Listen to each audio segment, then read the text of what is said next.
Whoa. Oh, wow. Okay, that's interesting. What's up, people? How you doing? Happy Friday, man. Right before I popped up on screen, I got an alert on my phone, which I'll talk about here in a moment, but damn. I don't really know if it even means anything, but it's very interesting nonetheless. But hello, good evening, happy Friday. Welcome back to Friday Night Vibe. We're gonna do things a tad bit differently tonight because in about half an hour, I'm gonna open it up to not only you all on YouTube, but I'm going to open up a Twitter space. And so if anybody wants to come actually chat to me tonight on the program, you can hop into a Twitter space and join your boy Viper live because tonight is TechTuber Lounge, which means I open it up to pretty much anybody and everybody. And that is what it is. But shall we go ahead and begin tonight's festivities and see what the hell happened? Because I have no idea where this live stream is going to take them. But the opening salvo should be interesting enough. Okay. So, current time, and I got to watch tonight. I got to watch. I don't need you, Theory. Calm down. Calm down. Current time, 6:30 p.m. Central Standard Time, which means you are in the right place. You are on the right YouTube channel, baby. Yes. So, for those of y'all who are new here, which I don't see any new people, but for those of y'all who might be lurking and you are new, or somehow you catch the replay of the live stream, I'm gonna need you to listen to me very closely right now. This right here. This is the part of the live stream where I'm going to need you to turn your volume down. Because if you don't turn your volume down, I will not be held liable for what your neighbors think about you listening to some loud dude on YouTube. That's on you, not on me. That's on you, not on me. Now that we got that disclaimer out of the way, I have warned you appropriately to turn your volume down. I can turn my volume up, and we can get into the live stream and see what the hell happens tonight, because I have no idea. No clue at all. So, time to go to work and see what the hell happens tonight. I have no idea. But at least we know we'll have a fire intro as only the Viper can deliver. Woo! Oh, let's go to work. What's up, people? This your boy Viper, the man about tech, and we are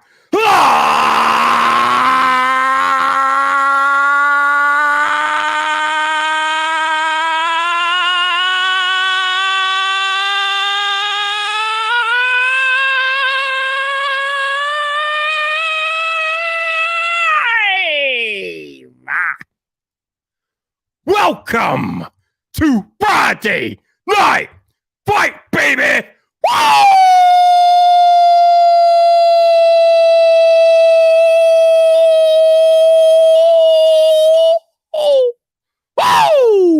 Oh, yeah!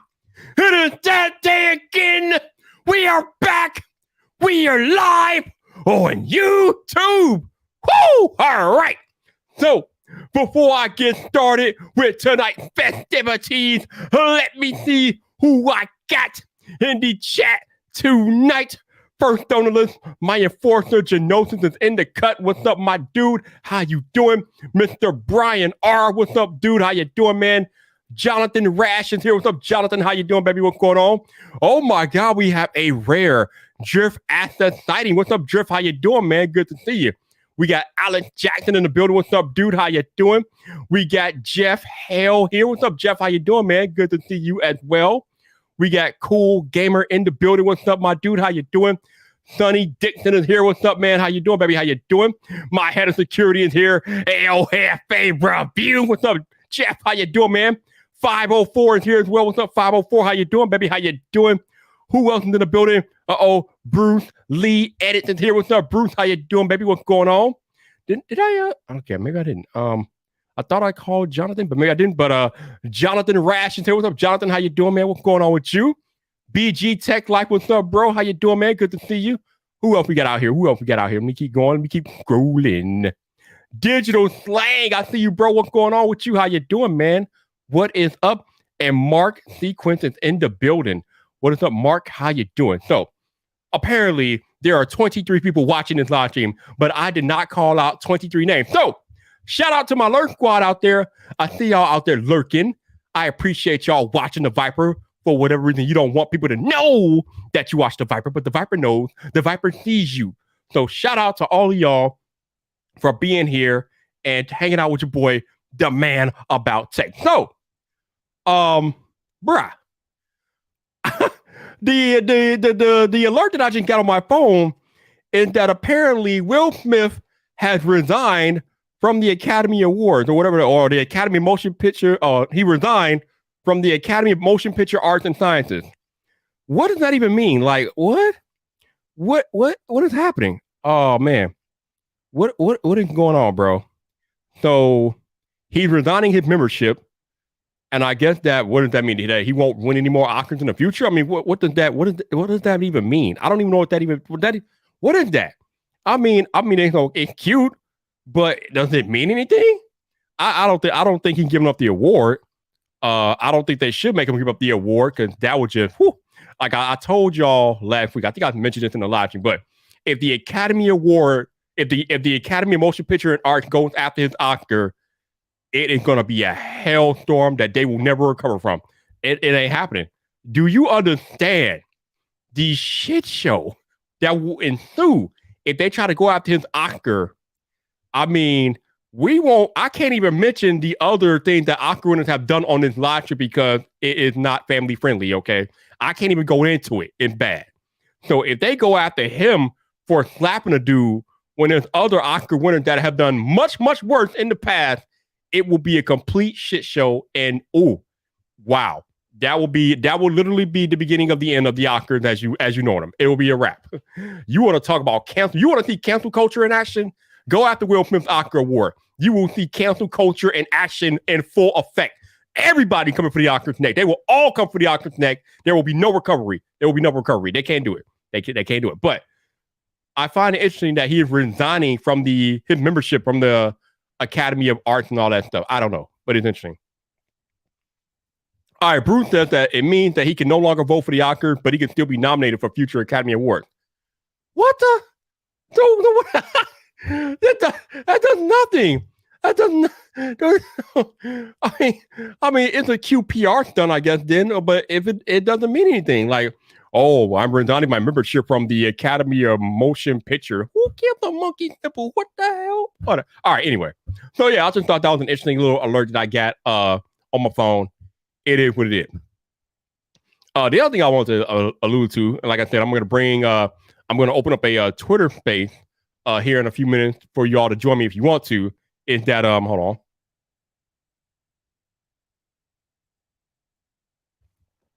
No, I don't think he was asked to resign 504.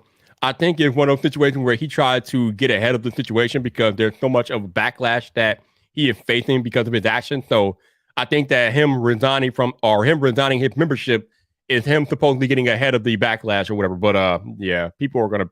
But the other thing I want to talk about is age-old controversy in technology here, and that is iPad OS.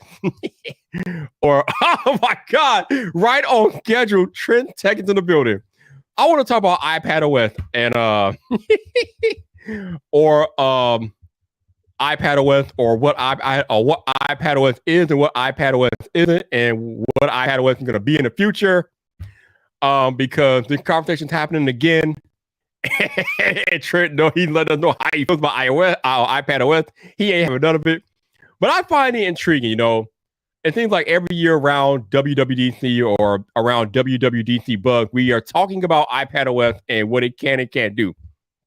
I don't know if we had I think we had a conversation recently in Coffee Talk about this, and we might even have one on the live stream. But iPad OS is the Achilles heel of the iPad Pro.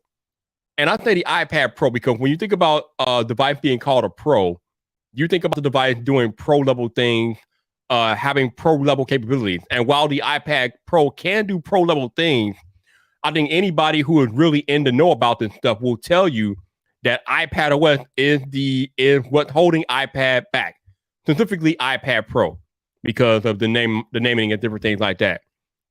There is no Final Cut Pro on iPad OS. there is no interface for using other peripherals on iPad OS. I think right now the only peripherals that you can really use with iPad OS is peripheral or are peripherals that have like an app associated with them or something like that. But you can't use all your peripherals with iPads that you normally would. The file system for iPad OS is trash. I mean, it's better than what we had in the future, but the file system is just garbage. Okay, it is what it is. It's garbage. The lack of what's the other thing? The fact that you can pretty much download anything and everything on macOS, but you're pretty limited as far as what you can download on iPadOS. Like you have to like kind of hack around downloading things that are outside of the Mac App Store and different things like that on your iPad, and it's crazy.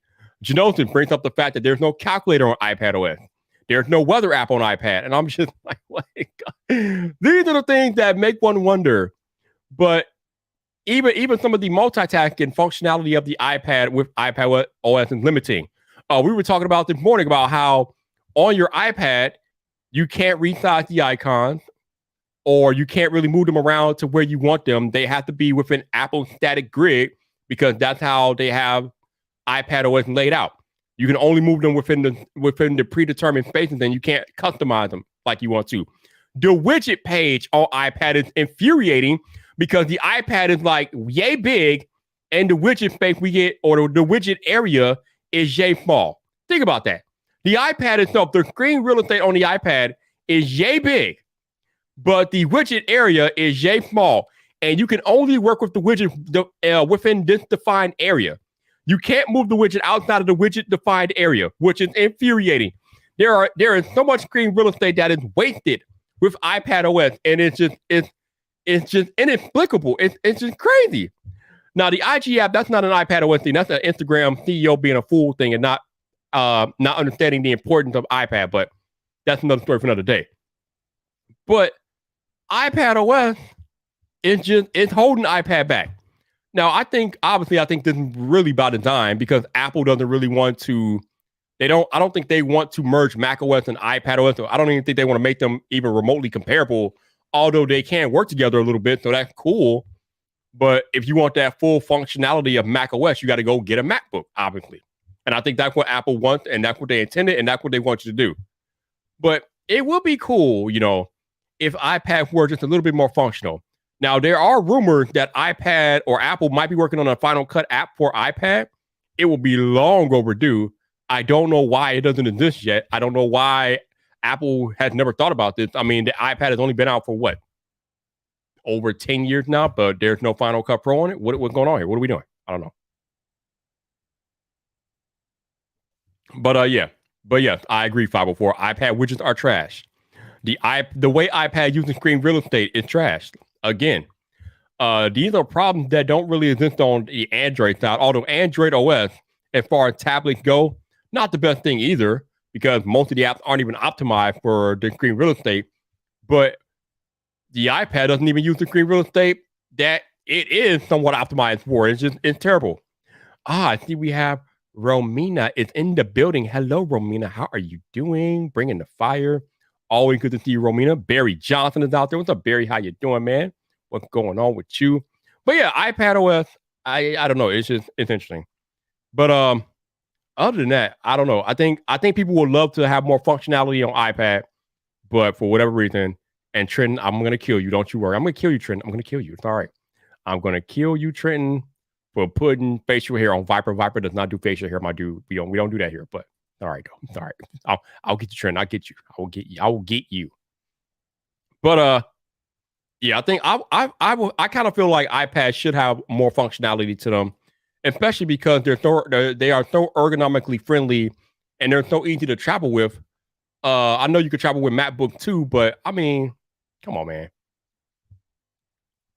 Yeah, I don't know. Okay, so right now the iPads have the M1 chip, which is the same chip that is in the MacBook.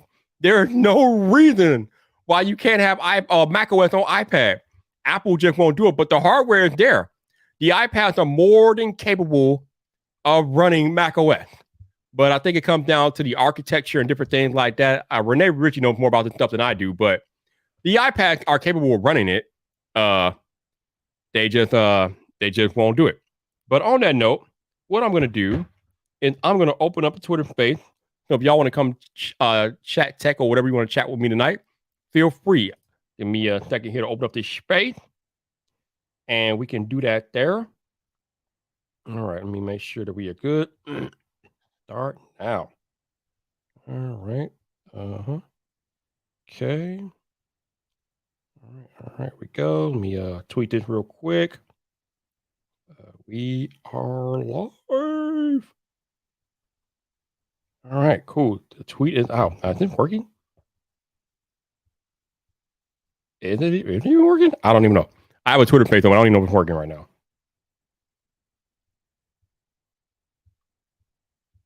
Okay, I can't even mute my mic. I don't even know if this is working. Somebody let me know if this Twitter page is actually working. I don't know if it's working or not. Like, yo, I don't think the Twitter page is working. I don't know. It's out there, but I don't know if it's working though. Is it working? I don't know. I'll find out in a minute here. Alan, what's up, man? How you doing, man? How you doing, Alan? Appreciate you being here. Yeah, our minute is not working. Okay, what the hell? Why are you not working, bro? What is with Twitter, man? I swear, the space has ended. I didn't end it. Whatever. Let's start doing. Let's try it again. All right, I'm gonna try it again because I don't know what the hell going on. That was just weird. Like, what the hell? Tech event, tech news, YouTube. All right, start now. All right, there we go. I don't want to invite no. Yep. All right. What is happening here? Okay. Oh my lord, we are having problems. Yo, Twitter Space is being silly today. What is happening here?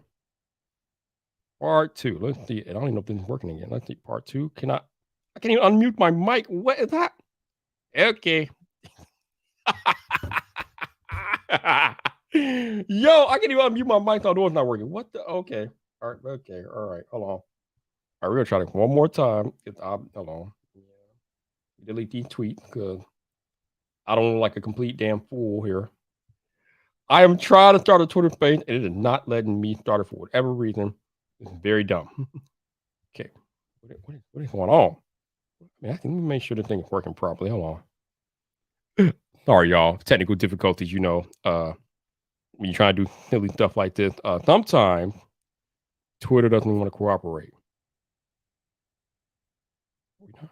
Where were they? What the? Wait. Oh. Why are you not working? What the? I'm trying to check Clubhouse if Clubhouse is working. Now Clubhouse is not working. What is going on? What is happening with my phone? Is my internet out? Hold on. I don't know what's going on right now. We are going through the motion tonight. Okay, what is happening here? Let me make sure my internet is working. Ah, even tech people have woes, man. I tell you, man, the tech is not working properly tonight. All right, let me send out a test tweet. Testing. All right, so it is working. Like it's sent out a tweet. So let me try to get back in the Clubhouse again. Why is it not working? Okay. Trying to go to rooms that I missed. What do we got here? Okay, can we it'll work? Why are you not working? Oh my lord. Clubhouse not even working. What the fuck? What is happening here? Sorry, y'all. I have no idea what's going on. Am I still on stream? My stream still working? I think the stream's still working. Clubhouse not even working. What? Okay. All right, dude. No, we're not doing it tonight. All right. So I'm going to restart this dumb phone of mine. Actually, you know what? Let me make sure. Let me check YouTube real quick. Where we at here? All right. Told you no best. Are we working? Is anything working? Is anything working? What is happening here? Why is nothing working?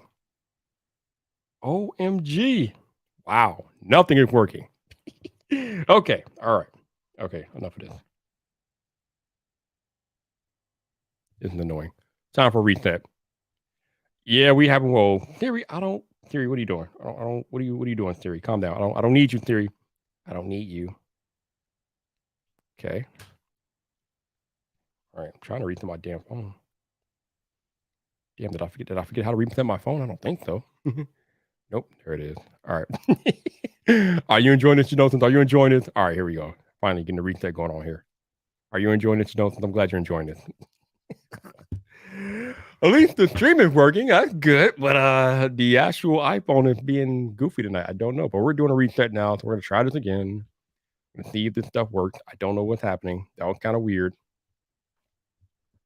Like that was very weird. I'm trying to start a Twitter page and it's not working. Yo, what is up with the tech world, man? I don't understand. Like, bruh. The Wi-Fi is like fully functional here, man. I don't know what's going on. Getting annoyed. Actually, speaking of Wi-Fi, let me put this thing on. Dang, this is gonna be interesting. All right, so I'm putting my computer on that. All right, let's try Clubhouse to make sure that this stuff is working again. You know what is funny, Jonathan? Like when you have live technical difficulties and things like that stuff is funny because it kind of shows you that the creators are human, and it's just funny as hell when stuff doesn't work properly. It's very annoying. Oh, I think we're good this time. All right. Okay, cool. So Clubhouse is working, which means Twitter Spaces should be working. So let's try this again. All right.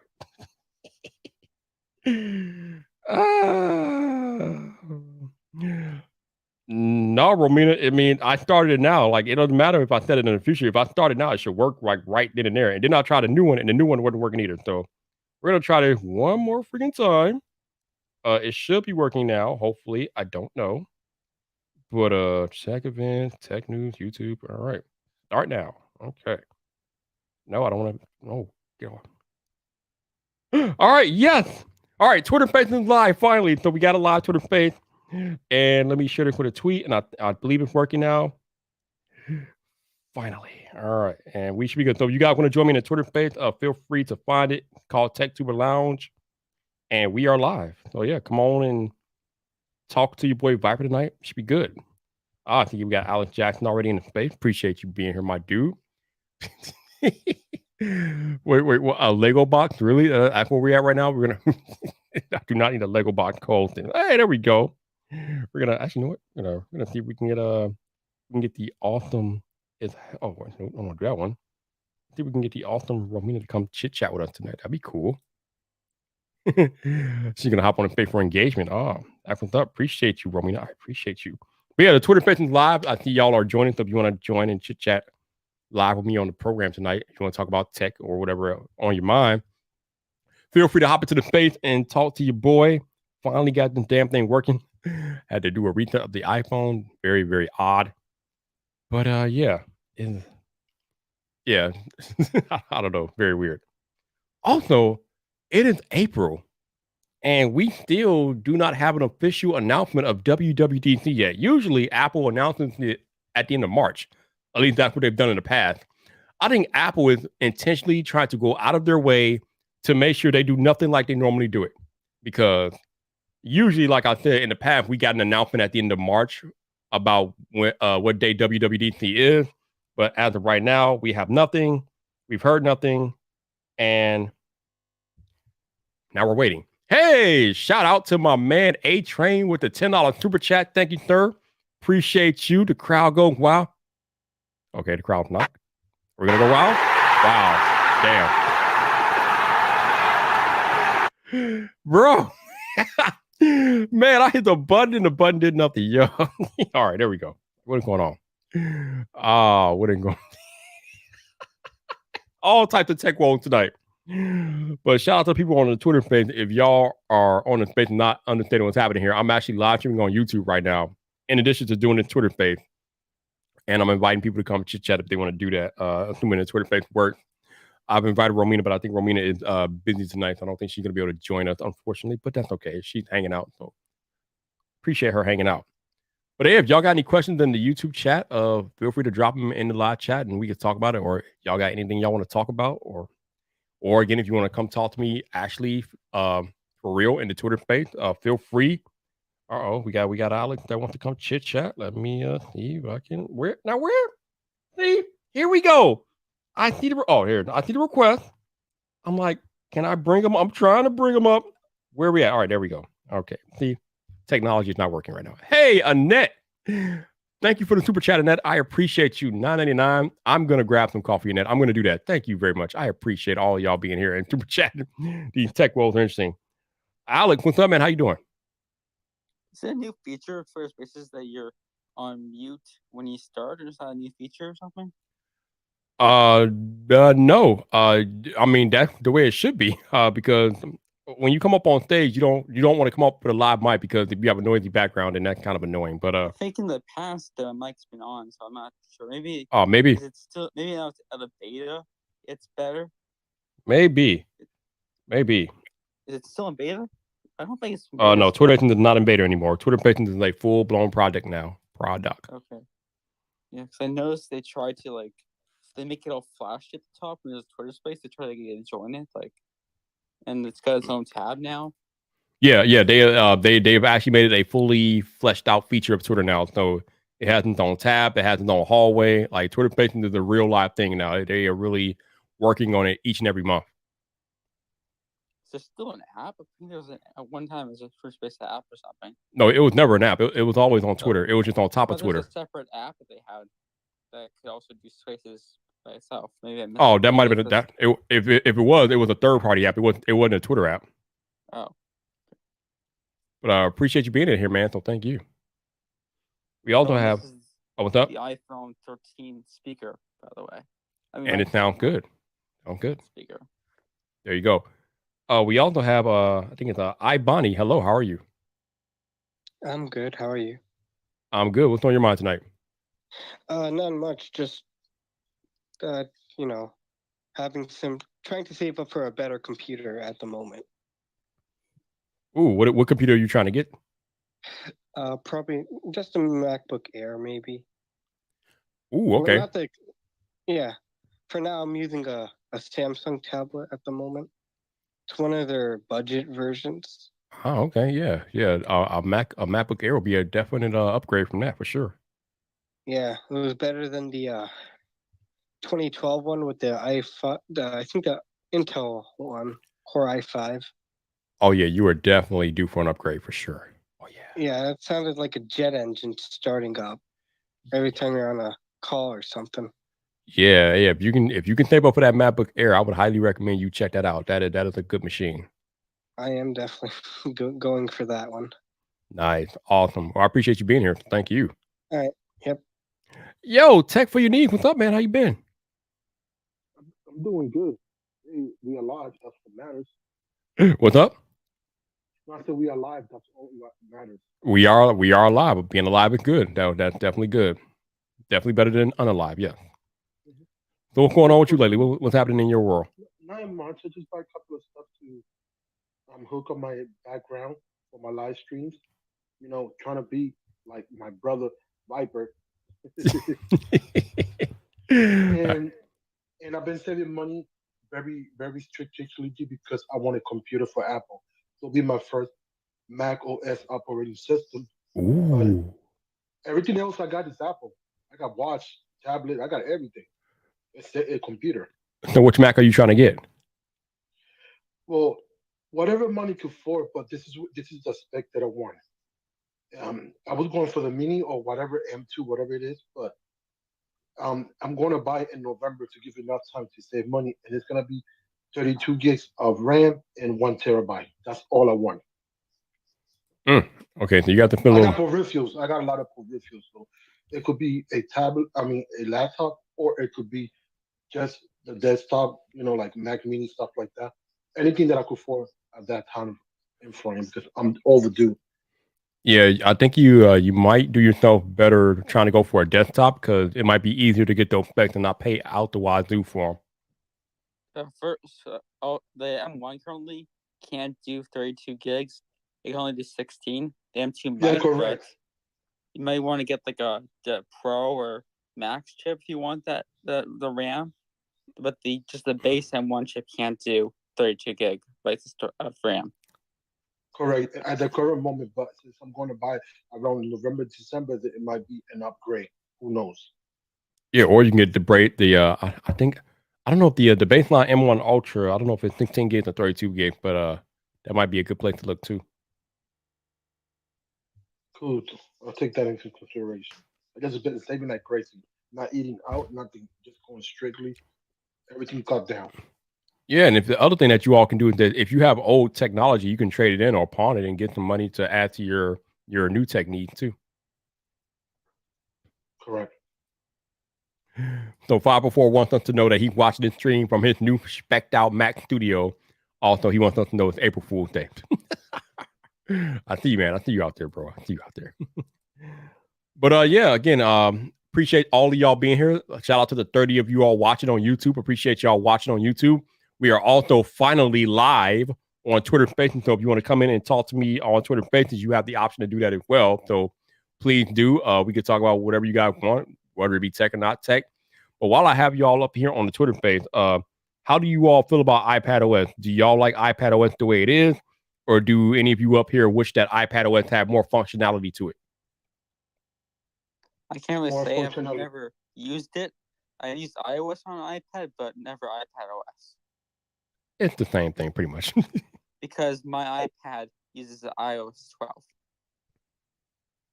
If you use iOS on iPads, you've used iPad OS. Okay, so but even though there's the new features and stuff, it's pretty much still the same. It's still the same thing. So even from your experience that you've used, do you like it the way it is, or do you wish it could do more? Well, I don't really use it as much anymore because I got a Mac now. Oh, okay. All right. Oh, what about you, Luis? I'll say yes because it's my editing machine, not only for YouTube but outside of YouTube. So I like more functionality. But currently, right now, it's just a touch screen. So you go to you just open different apps, right? So it just a base app operating system. It doesn't do a lot. So yes, it's a need a refinement. Yeah, it could definitely be more refined. In my opinion, like I said earlier, I feel like Apple should add some more functionality to iPad OS, but will they do so? I don't know. It's one of those pipe dreams we've been wishing for years, and they just have not done. They've done very little to nothing about it. So I don't know.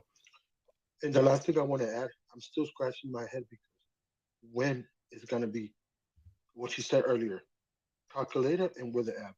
Oh Calculator, my goodness. if this is tailored to students and content creator and business, to do light business work, the basics is not there. Calculator is very important in the weather. I don't get it. I don't either, man. I don't either. Shout out We to have a weather Hawa. widget for some reason, but not a weather app. Yeah, it's ridiculous. Shout out to Wait, wait, Hawa wait. and Annette being up in the Twitter space. Appreciate you ladies stopping in. If you're gonna chat, let me know. Go ahead, Alex. There's no weather. There's a weather widget, but not weather app for some reason. I mean the weather widget, I guess, in the OK start, but an actual dedicated weather app might be. Not hard. It's the same code as iOS. They just need to port it out. That's what I'm saying, man. I don't know why iPad people are like it's so hard to code for iPad and thing like iPad and iOS have like the same code almost. Has to be. I mean iPad OS is literally a derivative of iOS. I mean it came from iOS. So what are we talking about here? I don't know. Very weird. Very weird. Just the interface that they put on for iPads. Same code base. Like It's very ridiculous. Hey, Throwbot Tech, what's up, man? How you doing? He says, just saying hi. iPad OS is okay. I only use it for common tasks. You only use it for common tasks because it's only good enough for common tasks. That's why you only use it for common tasks. If it could do more, you would probably use it for more. But since you can't use it for more, you don't. I know all about it. I know it's terrible. But what can we do? What can we do except get a Mac? I wanted to get the iPad Air as like something not as big but a small that I could actually do some work done. Probably for college, but I don't want like a carry around like a massive computer that I don't use that much for. Yeah, and I think that's why a lot of people would like to see the iPad be a little bit more functional because they don't want to carry the laptop. It's also still a little bit like not as expensive as the MacBook, so it's like right there. If I save up, I could reach that point to get it for just the base model, which I don't know if it's 64 gigs now or someone can correct me on that. If it is 64 gigs, it's nothing like I had experienced because remember when iPhones were still like 64 or like 16 or whatever. I barely got near that. I never managed to fill up that 64 gigs, or at least 32 when I had the iPhone 7. Yeah, I know the iPad Air base storage is 64 gigabytes, and the iPad Pro is 128. So depending on which iPad you get, you either get 64 at the start Yeah, or it's 128. 64 gigabytes. And I think Okay. I These think are the two options. I think the regular iPad might be 32, maybe. I'm not sure. But can I add something else to iBunny? Sure. You good with 64 because nowadays you got cloud storage, so that's another thing you should think. Yeah, If you're spending on a budget, yeah, go I ahead.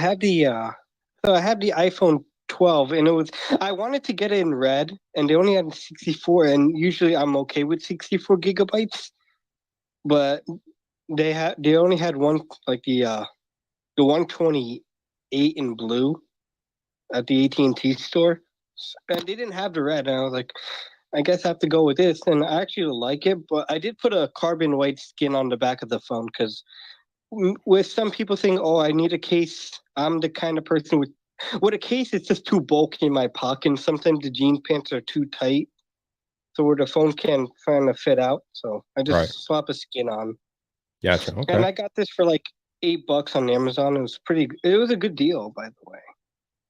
Yeah, you can get some decent cases on Amazon and not pay too much for Oh, sure. oh yeah, like the price of an iPhone case at Apple is like the price of gas over here. Oh my goodness, that's interesting. Hey, Yeah. I don't know if you're still here, Romina, but I know you yourself got one of the newer MacBook Pros. I'm curious. Let me know in the chat or somewhere, Romina, how you liking your MacBook Pro? I know you got one Oh, of and the the M1 Mac. So, iPad base normal one is 64 gigabyte storage base. oh, it is. Also, I have Okay. a question. Did you guys hear about like Samsung's throttling it problem, or Yes, I think it's a little bit overblown because I don't think most because people like don't even notice it. I know Apple did that a long time ago, but they had a different reason as well. I forgot what. I know they were caught and they had a lawsuit, but I forgot what was the reason why. It was No, like long ago. Apple got sued because they were throttling the batteries on older devices, and they got caught, and they had to pay up some money. Uh, Mr. Bryan R, I have not seen the Time Cat case. I have not seen that though. I was talking to technically T earlier today about Fijian not putting all their casings on Amazon, man. They got casings from Fijian that you can only buy from Fijian or buy from their retail partners. I'm like, come on, man, what's going on, dude? What's happening? Because for whatever reason, there's this weird thing with Fijian where the casings are different prices on Amazon and through their website. You can go to Fijian website and they'll list the case for like $44, but you can go to Amazon and buy the same case for like 15, 20. I'm like, bro, what? Of course I'm going to Amazon. What are you talking about? But I don't know. Very weird. that's like on like when you go on Dbrand, like you customize your skin and the price is a little bit, let's say, higher than expected. But when you go on Amazon, it's like you can buy this skin for a pack of Hershey's chocolate at a corner store Yeah, or yeah, something like that. yeah. The Amazon pricing are definitely more consumer friendly. Let's just say. This is my first time putting a skin, so like there's some air bubbles, but I'm still getting. So if I get another skin, I think I'll be more like getting it lined up then. But it's better. I like it. Hey, as long as you enjoy it, that's all that matters. Oh yeah, definitely. Let's see. I had a question on that. Janota said that Apple was got caught throttling the real world experience versus Samsung throttling because of synthetic benchmarks. I don't know why Samsung was throttling their phone because of benchmarks. Only tech nerds care about benchmarks. Nobody cares about benchmarks. Didn't Geekbench remove all Samsung devices from their All whatever? the ones I guess that had that tech in them, yeah, they removed them. I think Samsung addressed the problem. I think Samsung addressed whatever issue that they got caught trying to fake and throttle, but yeah, it was weird that Samsung felt the need to throttle devices because of a benchmark. Very odd. Speaking of technology and benchmarks, my man Juan Carlos Bagnell has joined us. Hey Juan, if you want to come chat, let me know, man. Good to see you though. But yeah, I don't know. But going back to the whole iPad OS situation, like I said earlier, I definitely feel like iPad OS could be more functional. But whatever reason, Apple will not open up that possibility, so we are stuck with what we have. But maybe in the future, they will do that. I don't know. But again, I appreciate all of you all being in the Twitter space. I appreciate all of y'all watching on YouTube. If you are in the Twitter space and you want to chat, let me know and I will bring you up here. If you're in YouTube and you want to ask me a question or you want me to chat about something, just drop it in the live chat and we can address it. Like 504 said, he hasn't ran a benchmark since the Nexus 6. I mean, nobody cares about benchmarks. Like nobody. But we also have Joseph up in here. What's up, Joseph? How you doing, man? I'm well. How are you? I'm doing well, thank you. What is on your mind tonight? Can you do me a favor, Viper? What's that? Can you tech YouTubers please stop trying to turn my iPad into a Mac? I promise. I could have gotten a Mac if I wanted one, but I got an iPad because I wanted an iPad. Can we stop, please? I don't know. I don't know if I would say we were trying to turn it into a Mac. We're just trying to get it to be a little bit more functional. But see, my problem is when I hear YouTubers say that, for them, functional basically means Final Cut and Logic, and right? There's more to computing than that. You know what I mean? Like I understand it, and I think it's okay to say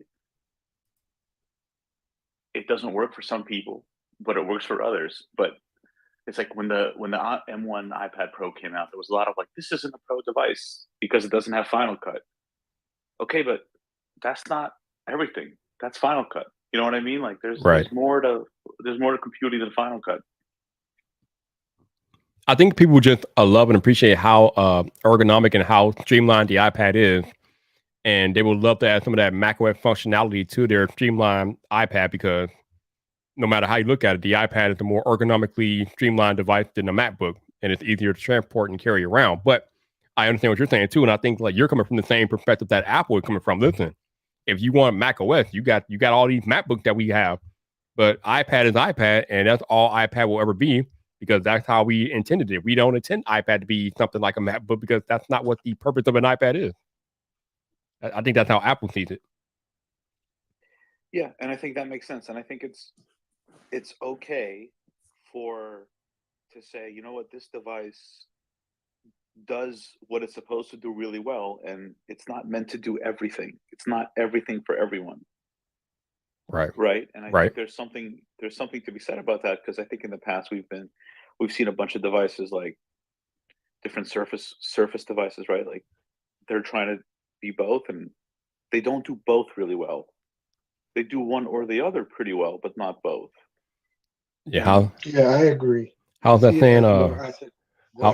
How's that saying go? Jack of all trades, master of none.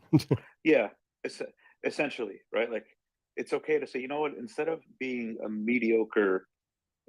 device that kind of does the desktop operating system not very well and the tablet thing not very well, we'll have a really good tablet and we'll have a really good laptop, and they'll both have the same chip, and you decide what experience you prefer, and you just go with that. Yep, and like I said, I think that's what Apple intended as. 504 said, LumaFusion is the thing, right? And LumaFusion is great. LumaFusion is definitely great. I have no qualms about LumaFusion, but I think a lot of people would love to see a version of Final Cut Pro on iPad.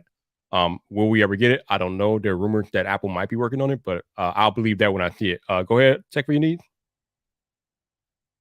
My apologies for interrupting. I was saying that it's more like a complementary device, and if you got both, you got universal control.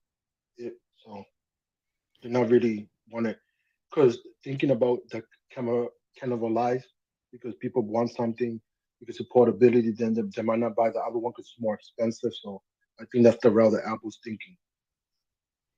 Yeah, I know the argument that you don't want to cannibalize sales, but can you really cannibalize sales if you're the one getting all the profits anyway? Either way, Apple's going to make money regardless. Also, they would have to rewrite Final Cut Pro to work with the touchscreen. That is true. Yeah. I don't think the cannibalizing sales argument is. I don't think that's why they're not doing it. I think they genuinely don't think that it would be a good experience. Like I think they're fine with cannibalizing sales as long as they're the one cannibalizing their own sales. Right? Like I think if there were truly a demand for that, and they could do it well, they would have done it. So I don't think it's them saying if we sell $1,000 tablets, then people won't buy our $1,100 laptops, or like I don't think that's it. I think they know what they're good at, and they're providing what they feel is a good user experience in both cases. Yeah, I mean, we know how Apple are. They are the ones that define what the user wants and doesn't need, and right now they feel like, yeah, you get what you get with iPad, and you get what you get with MacBook, and you pick and choose which one you need, and you go from there. Ideally, Apple would love people to get both of them if they can, which a lot of us techies have both. But if you can't afford both, then you got to get one or the other. Um, and yeah, I just noticed I don't think I've ever even looked in or paid attention to this before, but so about tech, you are right. Apparently, Twitter Spaces is not a thing for iPad. But before I make fun of iPad OS, that's probably a limitation of Twitter and their app developers instead of the iPad not being able to do Twitter Spaces. So that's that. I Well, do. Samsung can do it. That's I'm fine. on the. Sorry for interrupting. Are you on a Samsung tablet that has Twitter Spaces? Oh yeah, I'm on Twitter Space right now on the tablet, but it's like their budget version that from Target. I think it was like $100-something. Gotcha. I mean, And but you can still do it though. oh yeah, I can. But the RAM, you wouldn't believe it. It's Yeah, it's 3 gigs of RAM on this tablet. Yep, I believe it. But if I want to upgrade more storage and do an SD card slot, Oh, it has one of those. Cool. Okay. yeah, I had one. Like they give you. It's like I think you can use that cellular because there's a phone app on here. I don't get it. Why? I don't think I know. I don't know why they need it, but all right. But yeah, there's if you flip the tray, there'd be a slot for the SD card. Gotcha. Okay. All right. You about to say something, Joseph? Yeah, I was going to say that might be a case, and I'm not saying it is, but it might be a case where the phone app is running on the tablet, because in many cases on Android, it blows up phone apps instead of tablet apps. So it could be that you're running the phone app, which is why Spaces is working on the tablet. Yeah. Yeah, that's probably what's going on. I think Google killed their tablet division anyway, a few years ago anyway. Kind of. I mean, they still have Android for tablets, but I don't. But yeah, Google kind of gave they sort of gave up on it on a few years ago. They sort of said they were giving up on it, but it's still around. Samsung by far makes the best tablets for Android, by far. But the software and the apps aren't always optimized for their tablet form factors, and I think that's the biggest issue with Android tablets. It's just that the applications aren't really optimized. Most of them aren't. That's like one of the major problems with the Galaxy Fold devices, is that a lot of the apps aren't optimized they're not optimized for that form factor, and it's like, okay, I mean they work, but they could be a little wonky sometimes. So it's interesting. Maybe that the main user base is not on a fold; they're on like a normal phone. That could be it too. Well, yeah, but you Samsung and Google were supposedly working together to optimize the software for Samsung Foldable, but again, some of the apps aren't taking advantage of that. But that's on the developers of those apps, not on Samsung and Google. Well, yeah, but the other thing is that the foldable devices are still so damn expensive, and they're still so pretty niche that the developers are not going to take the time to do that because they know a lot of people don't have those foldable devices. Now, I was saying about the user base. Yeah, if the foldables become more mainstream, then you might see developers optimizing their apps more for foldable devices, but we aren't there yet. And have AR glasses and stuff, so that might not be it might come obsolete by then. I don't know. I mean, we keep talking about AR glasses, but we're not there yet either. Not really, because in the market, if you think about it, the foldable are gonna come down in price. The more they come down, the more people are gonna buy. So the more developers gonna jump in. It's all in the price. For now, it's not there yet. But once the price reduced to a affordable situation, everybody could get it more. Even in the United States, we got installment payment plan. People gonna jump to that. So then the developer going to change their mind. That's just my perspective. Yeah, maybe, but even today I still question the practicality of foldable devices. I mean, I have a Fold 2, and I got tired of opening it up every time I wanted to use it.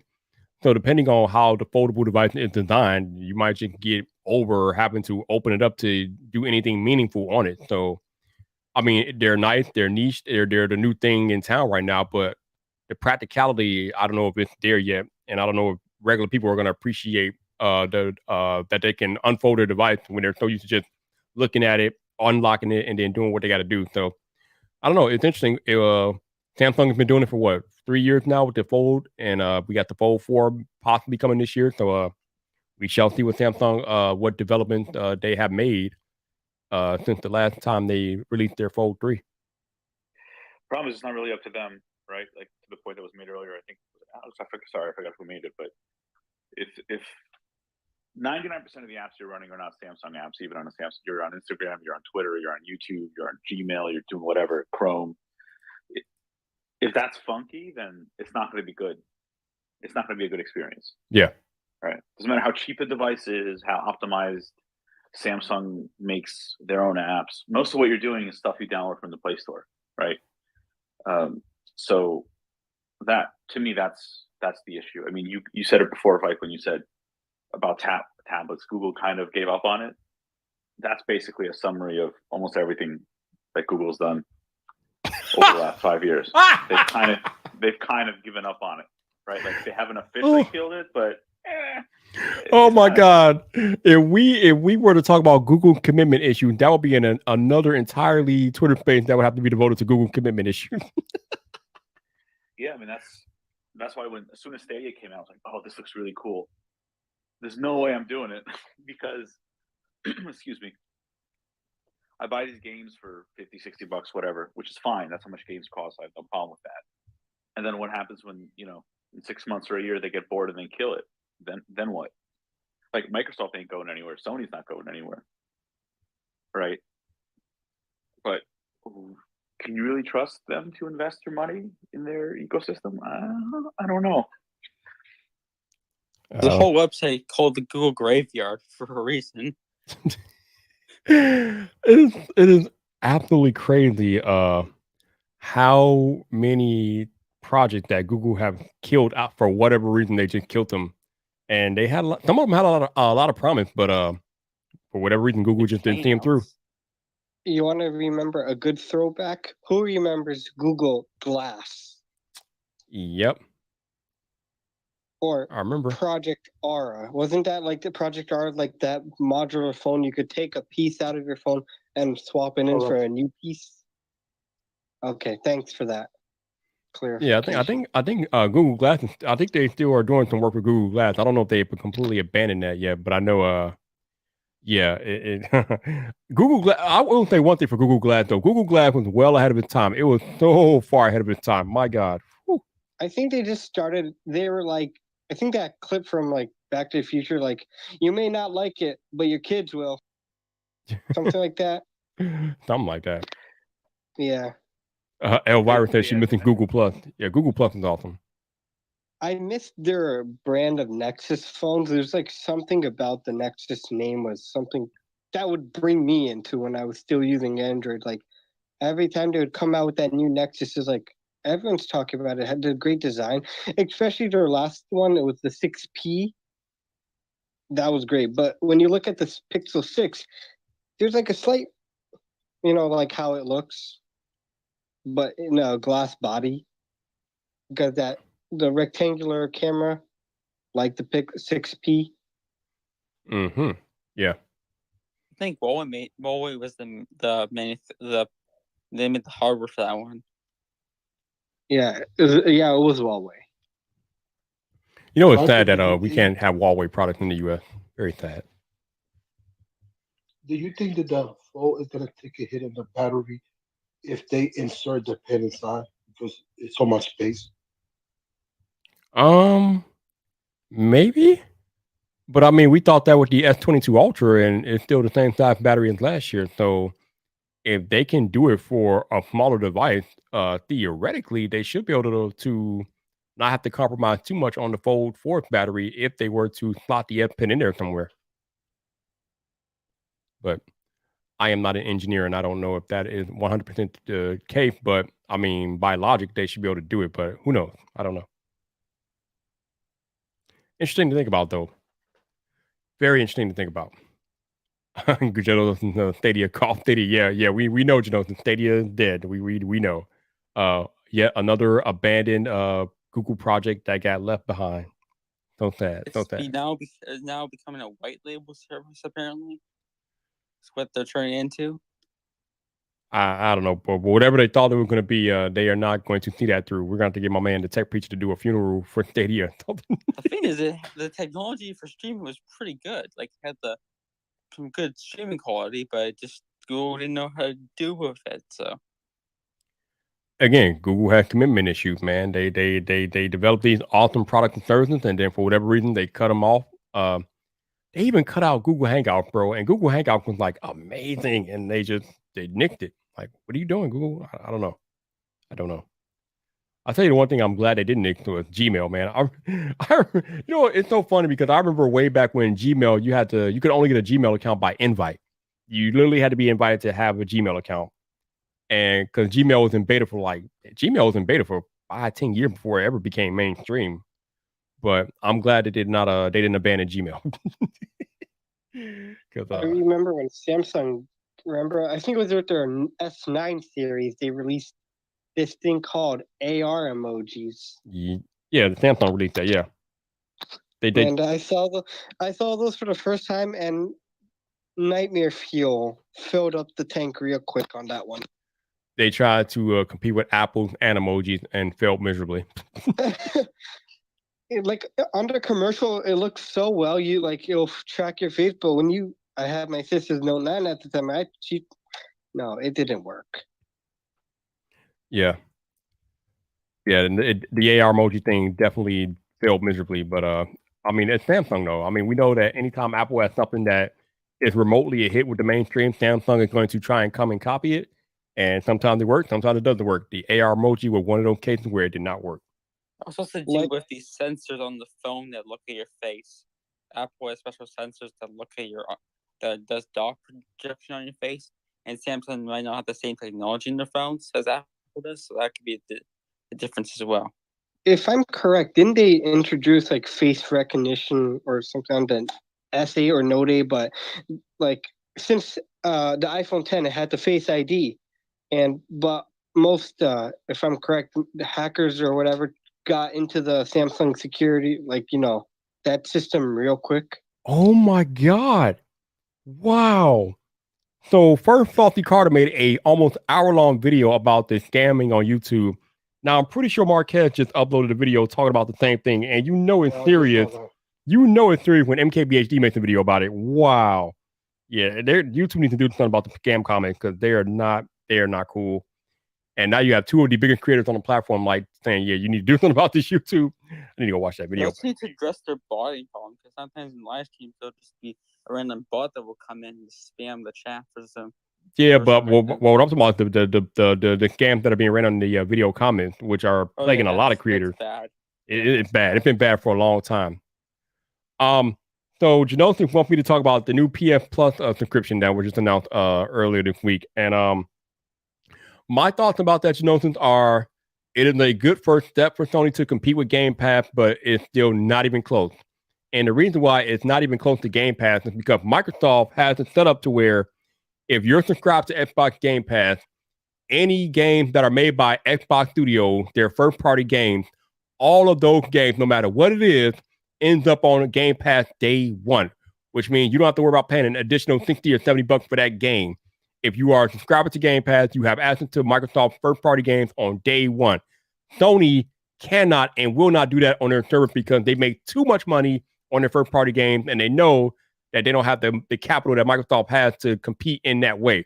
But the problem is you can't really compete with Xbox Game Pass unless as Sony, you're willing to put your first-party games on the service because nobody is arguing that Sony has better first-party exclusives. Sony has the better first-party content than Microsoft. But if they're not willing to put their first-party content on the service day one, like Microsoft is doing with Game Pass, there's nothing to discuss. So basically what we have, Janosis, is we have Sony doing Xbox Game Pass of 2017 versus what Microsoft is doing in 2022. And as you can see, it doesn't add up. But it is a nice start for Sony, but they have to evolve it really, really quickly because they're still a little far behind with that. See, Viper, I would disagree with you. You said it's a nice start. I don't think it is. Oh, elaborate, please. The floor is yours. Well, I mean, you said it, right? Like this would be a great first start if it were 2018, right, or 2019, and they were coming out with this. But Game Pass has been out for a while. It's very compelling. This is not compelling, right? Like, what's the case that you can make to subscribe to this? Like, you get a bunch of old games, some of which you can stream, some of which you can download. Like, against Game Pass, it's pretty weak. It is, but it does better than Nintendo's thing. Well, Nintendo has nothing. What they have? Nintendo has the worst online. You know what I mean? Like that's the lowest bar. Nintendo's not even in the conversation. Yeah, they don't even try. So better than Nintendo is such a low bar that I wouldn't even flaunt that at all. It's basically PlayStation or Xbox. Well, Joseph, what I will say is that what Sony did was they combined PlayStation Plus with PlayStation Now. So, and that is a good start. But again, like I said, they have a long way to go. But just combining those two services is a decent start to what they need to do. From a branding perspective, maybe, but from a cost benefit perspective, like if you're sitting there going, should I get a PlayStation and get their service, or should I get Microsoft service, Xbox service? Not even close. No, not even. Like, it's not even in the same ballpark. Nope. And again, this is their 2022 offering. You know what I mean? That they just came out with. Like, they've had time to sit and look at what Microsoft is doing, and this is them saying, this is our answer to that. And in my opinion, it's pretty weak. It is, but you know what the problem is, Joseph? You're talking about $1 trillion company going against $1 billion company, and the $1 billion company can't do everything that the $1 trillion company can do. So it's gonna be pretty hard for Sony to compete how they need to, but they're gonna have to figure something out. So I think a big part of it also is it's not a money thing. Like, Sony has more than enough money to make a compelling streaming service, right? Like, they own the rights to a lot of the stuff. They can do it if they want. I think a lot of it is a mentality thing. Like, generally speaking, Japanese companies are pretty set in their ways, and they don't really make changes to the extent that other companies do, right? Like, this is the same argument that people make when they say, well, why don't cameras use computational photography like what the Pixel does or what the iPhone does? And it's like, because those are old school Japanese companies, and they're not looking to do that. And I think this is a symptom of that as well. I don't know, Joseph. I think the Sony of America president even came out and said that if they tried to put their first party games on the service day one, it would hurt their business. He literally said that, and that's why they won't do it. Well, right. So it would hurt their business probably in the short term, but that's an investment, right? Right. Like, Amazon didn't turn a profit for like 10 or 15 years, or famously, or whatever. Like, it's an investment in the future, right? It's how people are consuming content these days. Netflix didn't make money for a super long time. So he's probably right. They would lose money in the short term, but I find it hard to believe that Sony doesn't have the money to create a competing streaming service for PlayStation. I just don't know that they want to. Yeah, and Jonathan does make a good point. He says that Sony's PSN footprint in the U.S. isn't the same as Xbox Live. It really ain't. Microsoft, even though there's more PlayStations out there in the wild, there's more Xbox Live users out there than than Sony PlayStation Network users for sure. Because it's better. Yeah. Oh God. Yes. It's always been better. It's always been better. Absolutely. So that's what I'm saying. Like, it's not as forward thinking. It's not as compelling of an offering. So yeah, of course they're not doing as well. It's a worse experience, and that's the end result. Yeah, I do wonder if they will evolve that service at some point, because again, as long as Microsoft is bringing out their first party games on day one, that PlayStation Plus Extra and PlayStation Plus Essential stuff, that's not competing with Xbox Game Pass. Xbox Game Pass, I mean, it's a joke now, but the joke is that it is literally the best value in gaming, and Sony did nothing this week to change that at all. It is still literally the best value in gaming. So Sony has to figure that out. And like I said, they're going to have to figure it out quickly because I still stand by what I said last year in my video. Xbox Game Pass could literally put PlayStation out of business if they don't figure it out. So Sony better figure it out. You can just get the Xbox Series S and then Game Pass, and that's good if you want to get. That's good for if you're good. You're set then. Yeah, definitely. Yeah, they don't want to get left out like BlackBerry. Innovate or stay behind. Pretty much. Yep. Keep What up. about what about Windows Phone? Remember that? What about it? What I about it? remember you. I was wondering if anyone remembered that because I do have one on my desk right now, just sitting there. Okay. Yeah, Windows Phone had a lot of potential, but for whatever reason, it just never really met its full I potential. think the last version of Windows, it was like Windows Phone 10, I think they released, and then it was like, then I think there was an article of Windows saying use Android or iOS because they're shutting this down. Yeah, 2018, I believe. Yeah. So going back to the PlayStation Plus stuff, the issue is about to happen all over again in 3 days because MLB The Show 22 is coming out on Monday. And for the longest time, that game was a PlayStation exclusive. You cannot get that game on Xbox. Today, or actually I should say on Monday, if you want to get that game, you can get it on either PlayStation or Xbox. If you want to get it on PlayStation, you literally have to pay $70 or 60 if you have a PS4, $70 if you have a PS5. If you want to get it on Xbox, all you have to do is be a subscriber to Game Pass, and it's yours. That is the problem. Okay, that is what we're talking about. We are literally talking about people paying $70 versus paying a low monthly fee and have access to all the newer games day and date. That is just asinine. Sony, it's not going to work. It's just not going to work, man. They got to figure it out.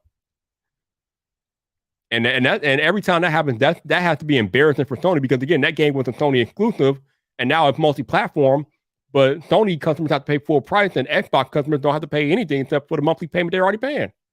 It's crazy. Sony, MLB, like the license they're getting it from, wants the money, so they can't really. They have to comply with the MLB because they're using their name on the game. Well, that's all good and well, but that doesn't change the fact that you can get it on Game Pass, and Sony won't put that on their service, even though their service is not even a thing yet. But even if it was a thing, Sony wouldn't put it on their service. You would still have to buy that game for full price on PlayStation. I think Sony was not prepared for Game Pass to be this good, or they were thinking that they could be okay for a few years, but they need to step on it now. Yeah, but it's been a few years. I'm about to say it's been 5 years now, dude. That's what I'm saying. Like Game Pass hasn't had this amount of content since for a year now.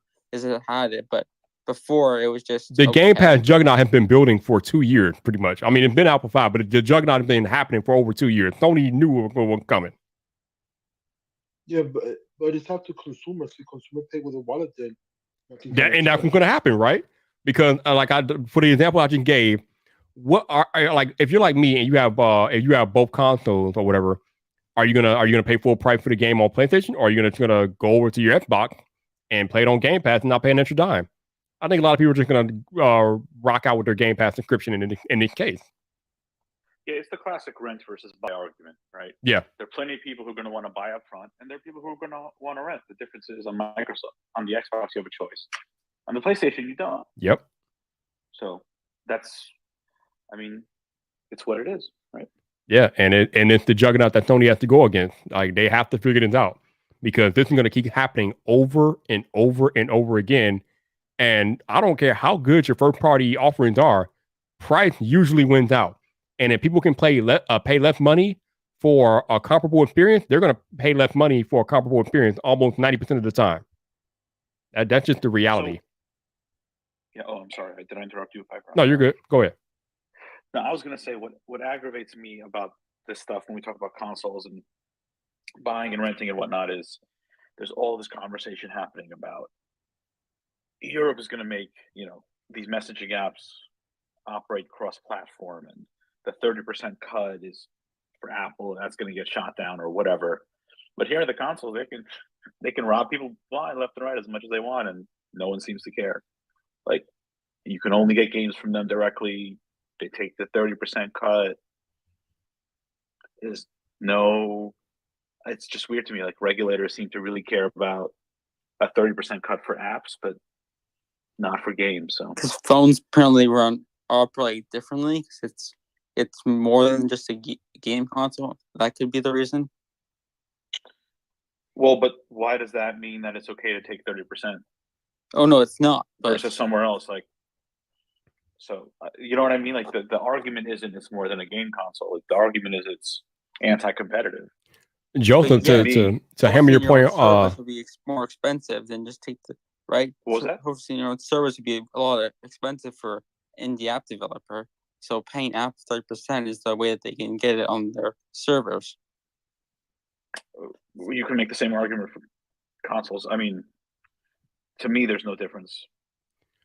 well, Joseph, to just further your argument even further, Sony is even more a-holes about it, because if you want to buy a game digitally for your PlayStation console, you can only do that within the Sony digital or e-store. You cannot buy a digital Sony game outside of their store. At least on Xbox, you can buy a digital game pretty much from anywhere, because there's a bunch of resellers and different things like that. Sony doesn't even allow for that. You have to buy a digital game from their Sony store. Otherwise, you ain't doing it. Well, and on phones, like if you look at Game Pass, right, or whatever they're calling, Microsoft's calling the streaming version of that, right? They're not in the App Store. Cloud. That's Cloud. xCloud, yeah. They're not in the App Store, but you can open up Safari and do that. Yep. You can't do any of that on a console, right? There's no web browser that you open up to stream games from another service. None of that. It's you get the game from them, or you don't, and that's it. And if you get it from them, 30%. Period. Yep, that is true. I think I think the answer to your question, Joseph, is that the regulators just don't care about video gaming as much. I mean, hell, they've looked down on video gaming for so damn long. Half of them probably still can't believe that esports is doing what it's doing. So I think, I think they just don't care about the gaming industry that much. Yeah, and to be clear, I'm not saying they should come at them the same way they do with the phones. Mm-hmm. I'm saying they should leave both of them alone. Yeah, right? I agree. And let the market decide. Yep. Like all the stuff with interoperability with messaging apps. If you really care about RCS and side loading, you've got thousands of Android phones to choose from. Yep. Right. Like you've got a ton of phones to choose from. That's a very competitive market. You can get $100 Android phone. You can get a $2,000 Android phone, and everything in between. Right. So the market's spoken, right? And if you choose one versus the other, then that's the choice that you made. Indeed. Hey, Adrian, what's up, man? How you doing, man? Appreciate you hanging out on the YouTube live chat, man. Good to see you. And John, man, what's up, man? How you doing? Appreciate you being here. For those of y'all who are just arriving late to the YouTube live stream, I am live streaming. I'm not live streaming, but I'm live on Twitter Spaces as well. So if you're wondering where the other voices are coming from, they're coming from the Twitter Spaces that I'm currently hosting concurrently with this live stream. So if you want to hop on the Twitter Space and talk to your boy Viper, you can do that. The space is called TechTuber Lounge. If you're following me on Twitter, you should see it at the top of your Twitter feed. But yeah, that is what we're doing tonight. It should be glowing at the top of your Twitter feed. I don't know if it glows anymore, but it'll be at the top. It does. It's like a big purple bubble at the top of your app, and you can see it there. But yeah, if you guys want to come chit chat with me on Twitter, I am here and we are live. Jonathan says he can't wait for iOS sideloading. Yeah, I don't know, Jonathan. I mean, I know the EU is trying to force it down our throats, but I don't know, bro. I don't know. I agree with Adrian. Apple is going to fight that tooth and nail. That's not going to come easily. I'm still waiting for the sideloading is even dangerous on Android. Like, I think Google even tells you not to sideload on Android anyway. All right, I think Joseph, you about to say something? Yeah, I was about to say, if you want a phone that lets you sideload, I've got some great news for you. You can get a folding phone, a phone that flips, a really big phone, a really small phone, a Oh really god. cheap one, Oh a really lord. expensive one. Like You walk into any carrier you store, know just what they're walk gonna out. say, Joseph. You know what they're gonna say. But we What are can't they sign gonna it on iOS. Then why'd you buy it? Then why'd you get it? I mean, you knew that from the rip, right? Like right. that was a choice that you like. Why did you get it? Yep. Gwendolyn, hey, how you doing, Gwendolyn? Good to see you. Hope you're doing well. Jonathan said he's already sideloading on iOS. He's one of those hardcore tech nerds. He's doing it. Okay, Well, that's technically good. it's jailbreaking, but Pretty much, yeah. But yeah, I agree with you, Joseph. If you want to sideload, I mean, go use an Android. I mean, you know, we don't need sideload on iOS. I mean, I also understand from the aspect of people wanting to do what they want to do with their devices. But again, like I agree with you, Joseph. When you buy an iPhone or an Apple device, you know that that's not something that typically is allowed or is enabled on an iPhone. So why would you buy an iPhone if you want to sideload? Like, why would you do that? And you know what? For the love of God, people stop trying to make iPhone become an Android. That's what I'm saying. Wasn't Joseph saying the same thing about us trying to make iPad Mac? Oh my God, how everything comes full circle. Oh, I love it. I love it. I agree though. Everything, like, there's a reason why things are different. If we were all the same, if everything was the same, the world would be a boring, boring place. Let the differences be different, man. Let's celebrate the differences. Again, if you want to sideload apps and all that stuff, there's all that good stuff available on Android. If you just want your stuff to work on iOS, then you have iOS. That's how I feel about it. something called rooting. You can root Android phone and have that. I have not rooted an Android phone in, damn, what has it been, 15 years? Something like that. It's been a while. It's been a long, long time. I mean, everything's gotten so good today. I just have not felt the need to root Android. I mean, I guess that's one of the cool things about how we used to root and mod Android phones back in the day. All of those different features that people wanted from rooting their phone, the developers have taken them and added them as mainstream features today. So the need to root is just not what it was 10 years ago. So I guess you could call that a win for the rooting community because I mean, people were able to develop better features for the mainstream today because of what we used to do back in the day with rooting and things. So I guess in one way that's a good thing. What was your first phone that you break by rooting? Mine was the first Samsung that came out, and after 2 months, I got it back working. Whenever I rooted my phone, I followed the directions to a T, so I was fortunate enough not to break anything. Yeah, I did. I mean, it's called XPA Developer, but I guess I missed something. Hey, Did now you you ever gotta be careful, jailbreak, man. Piper, or What's up? did you ever jailbreak your phone, iPhone, or? I think once maybe back when I had the iPhone 4. But yeah, I mean, rooting an Android wasn't that big of a deal. Jailbreaking an iPhone can do some funky stuff if you're not careful. So I kind of stayed away from that. I think we got Michael Pepper Tech is in the chat. What's up, Michael? Good to see you, man. We also have the Michael Tech Talk. What's up, Michael? How you doing? A couple of Michaels in here. Wow. The I'm Andrew's like down there patching too. the jailbreaks like right away, so it's no point in doing it anyway. Yeah. What's up, Andrew? How you doing, man? And I think Soul by Tech has made his way to the Twitter space. Appreciate y'all being here, man. And if y'all want to come chat, let me know. I think we're going to hang out with them maybe another 10, 15 minutes, and then I'm going to let you guys go. But I appreciate all y'all being here. Appreciate you guys being on the YouTube chat. I appreciate all of y'all who joined me here in the Twitter spaces. But yeah, been a good chat tonight. Been a very good chat about all things tech and some non-tech stuff. So yeah. Oh, I think we got Ace in the YouTube live stream. What's up, Ace? How you doing, man? Good to see you, dude. He said late but still great. You're a little late, but it's all right, man. It's all good, man. It's all good.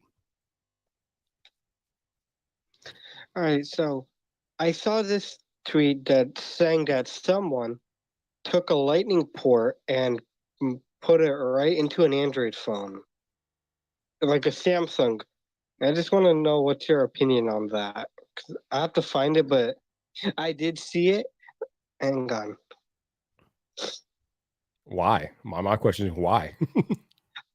That's my question. I was like, why? Like, everyone's saying, oh, lightning is bad, but somehow someone goes and takes a new Samsung, like, oh, there's a USB Type C, faster and more reliable than lightning.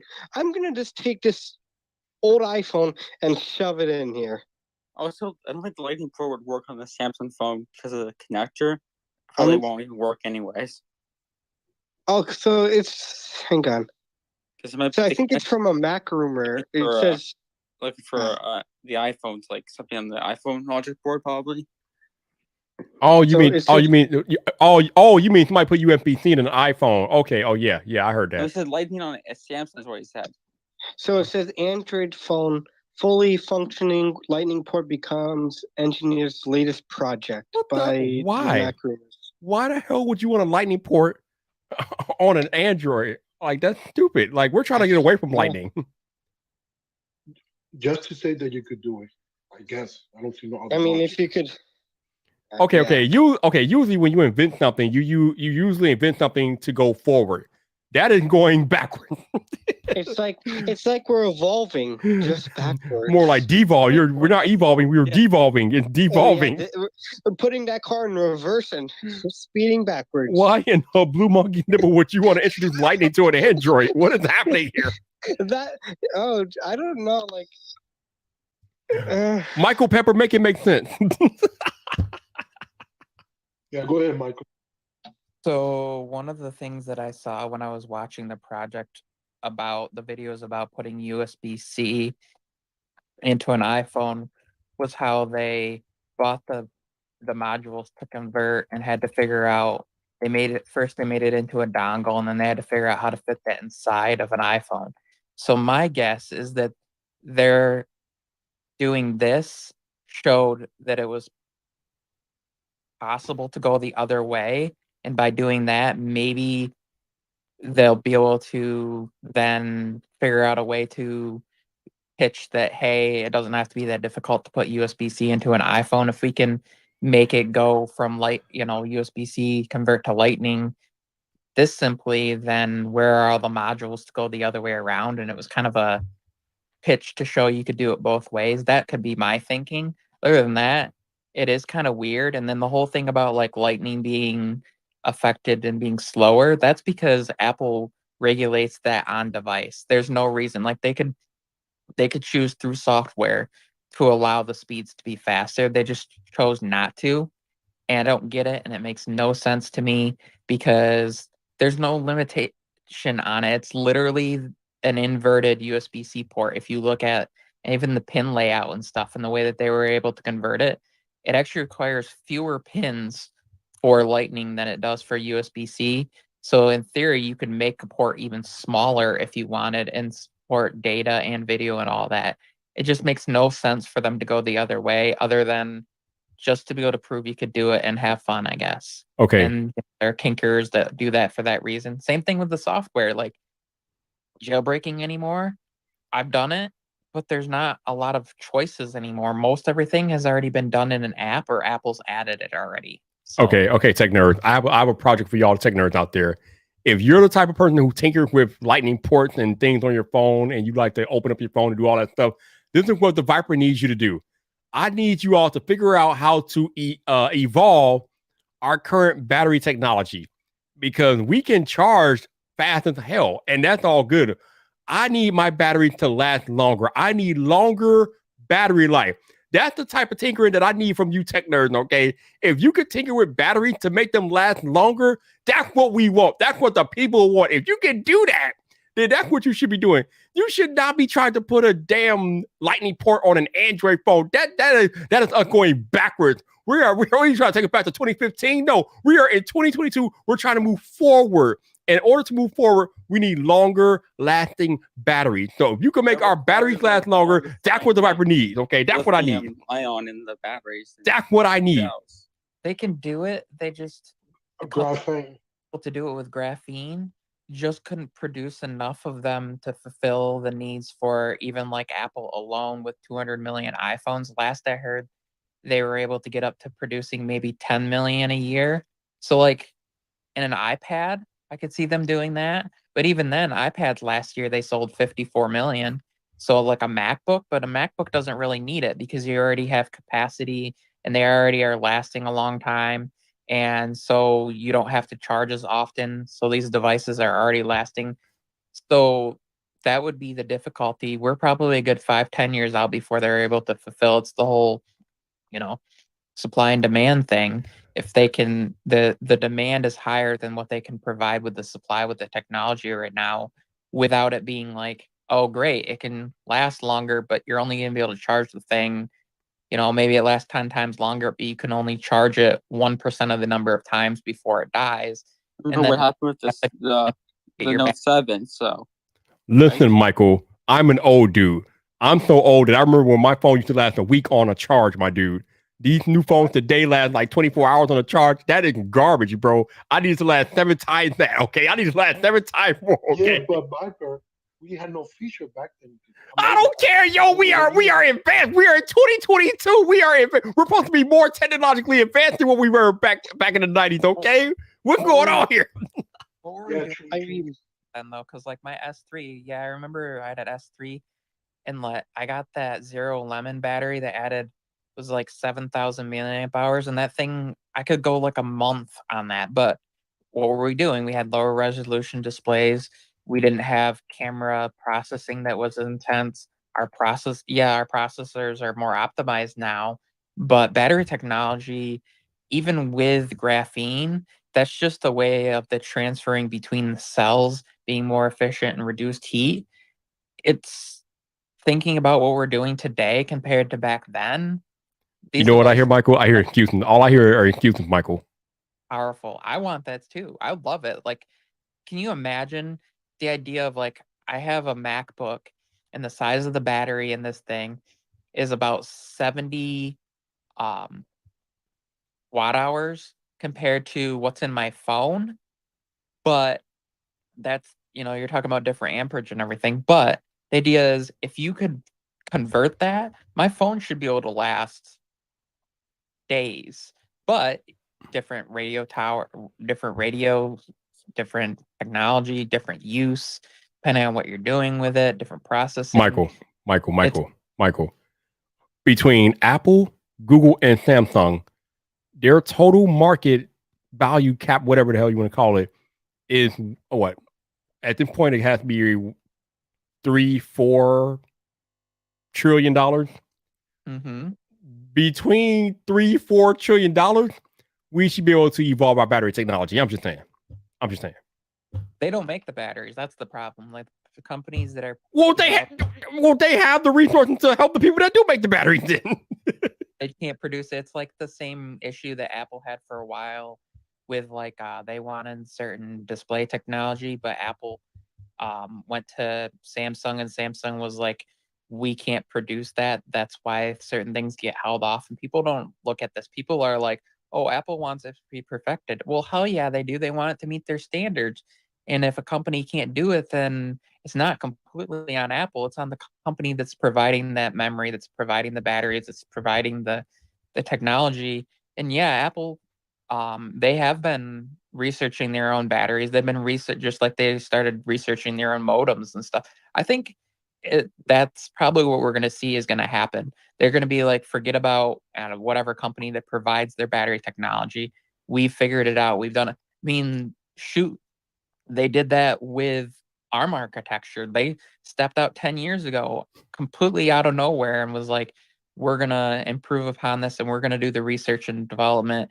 And then we'll go to TSMC and these companies and be like, make this. We figured out how to do it for us. That's where I think we're starting to see the shift.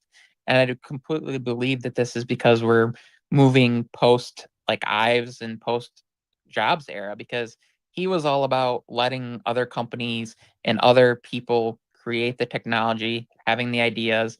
And now I think we're starting to see Apple as like, no, we have the ideas. We'll develop it. We'll research it. We have all this money. And then you just make it for us. And I think that's the shift we're seeing. And hopefully that allows for improvement. And when people argue that they're not innovating, I believe they're innovating more today than they ever have. All right, so we just got an iPad hack for my man Don Colvin. So if you're on iPad and you want to listen to the Twitter space, you have to go to Twitter on a browser, Safari, and then you can listen to this space on an iPad. So you can do it on an iPad. You just have to do it kind of wonkily, but it's possible. Appreciate you, Don. And that's why I call Michael Pepper the walking encyclopedia.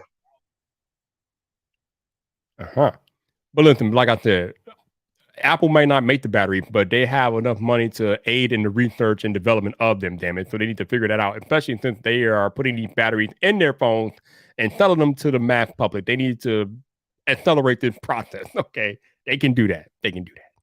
Especially if I'm just saying. And about reducing waste. That'd be great for the argument of that if they actually improve the technology. So yeah. They keep talking about wanting to go carbon neutral and green and all this stuff. Yeah, how about making batteries that last longer? Yeah, let's do that. Absolutely. I don't You think think they that's, do? I mean, there's so much more they can do other that's more impactful than that. If reducing waste were the most important thing, right? Making devices more modular, more repairable, that would go a long way to reducing waste. Oh, yeah, Right? definitely. Much longer than the battery now lasts 20-30% longer, or whatever the case is. So I don't think reducing waste is the argument. I mean, what they've basically been doing is optimizing everything around the battery to make the battery last as long as they can. So more efficient modems, more efficient screens, software. I mean, the 12 mini to the 13 mini, for example, that was a big jump in battery life, I should say. Like that's. Like, but see, Joseph, what you just said, Joseph, is Apple doing everything except attacking the actual problem. I mean, it's nice that they did all that, but everything within their power to attack the problem. Like batteries are straight chemistry, right? And they can't just decide to change it. I mean, I'm sure they're working on it. I'm sure plenty of people are working on it, but it's not. I don't think it's not a money problem, because if it were a money problem, it would have been solved by now, right? It's a difficult problem to solve, and I think going back to what was said earlier, it's one thing to do it in a lab where you say, "Hey, look, I made a phone that can last for 150 hours." It's another thing to make 200 million of them, and for them to not cost 10 grand each, right? There's a lot. Like the scale we're talking about causes a lot of problems. Like, can you manufacture it? Can you manufacture it reliably? Can you do it relatively affordably? Like, there's a lot that goes into it. I mean, I'm not excusing it. Like, they should do it, and I'm sure they're working on it, but it's a very complicated problem. And I appreciate that, but I need them to work faster. I hear you. I'm with you. Work faster, damn it, damn. I mean, I'm with you, but I mean, I got you. I got you, but still. No, I was going to say the joke is they're sitting there going, well, no one's leaving the house anyway, so what's the point? Yeah, that's the truth. Ain't that the truth? Holy crap. Oh my God, that's funny. I think it's because of strategy marketing. If we give you stuff too early, then you won't buy the next phone because your phone is going to last or whatever. But you also got to think about that. Companies always trying to make the best investment for their pocket. No, I mean, no. Now that's not the argument, because Apple supports their iPhone for like 4 or 5 years, usually, at the very least. Well, and if they know that they can do it and they don't, then that means that someone else will first, and they'll have the competitive advantage. So I don't think it's them not wanting you to hold on to the phone. Like, Viper, you're right. Like, it lasts for 4 to 5 years, and now that they're itching to get people on these payment plans. Like, there are a lot of people who are they're just paying them whatever right now a month, $20, $30, $40 a month, depending on the device. And they're just swapping it for the new one every year anyway. Right? Yeah. Hopefully this stuff improves at some point. I mean, it will improve at some point because technology always evolves, but will we be allowed to see it? I don't know. But on a note, I'm gonna let you guys go. I appreciate all of y'all being here in the Twitter Spaces and the YouTube chat. Appreciate y'all hanging out for another episode of Friday Night Vibe. Thank you to everybody who came up and talked in the Twitter space. Appreciate all of y'all. Hopefully you all have talking to you. Definitely appreciate you as well. Hopefully you all have a good weekend. I will catch y'all next Wednesday night on another episode of The Lounge. But people, until the next time, this your boy Viper, the man about tech. You know where to find me. So come back for more.